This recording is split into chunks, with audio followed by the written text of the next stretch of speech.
On a tendance à imaginer quand on pense à un agriculteur bio que c'est des petites parcelles, c'est quelque chose pour les voisins. Et non, c'est une activité. Tu m'as dit 10 tonnes. Oui, pour le blé dur, on transforme 10 tonnes.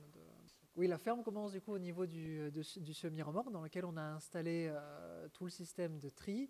On stocke tous les céréales là, dans toutes ces caisses en OSB. Là.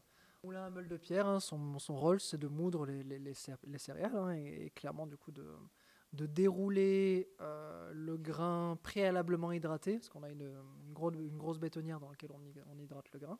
Je fais des pâtes, entre autres choses. Je fais beaucoup de tâches administratives diverses. Ici, voilà, on conditionne, on transforme, donc grâce à cette machine, grâce à laquelle on peut faire en fait surtout 2 recettes de pâtes, des pâtes à petit épeautre et des pâtes au blé dur. Tu le vois, il y a des trous. Parce que c'est pas évident d'imaginer qu'il y a des tagliatelles qui vont sortir de ça. À la fin, c'est ça. Voilà. C'est ça en fait. C'est vrai qu'il prend plus de temps parce que Ça donne des nids de tagliatelles. Oui, c'est ça.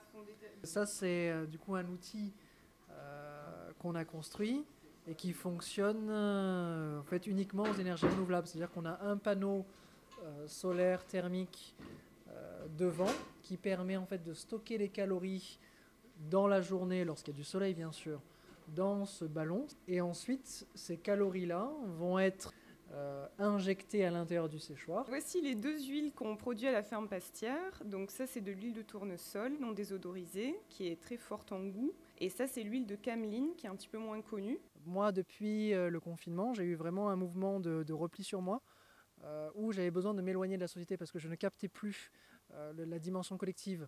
Là, le résultat des élections du premier tour de législative, j'ai perçu dans le climat, dans le contexte social, une volonté de refaire corps, de refaire, on va dire, une certaine forme de commun. Dans tous les échanges qu'on a vus et à chaque étape du processus, il y a quand même une nécessité à aider et à favoriser ce type de projet en fait agricole.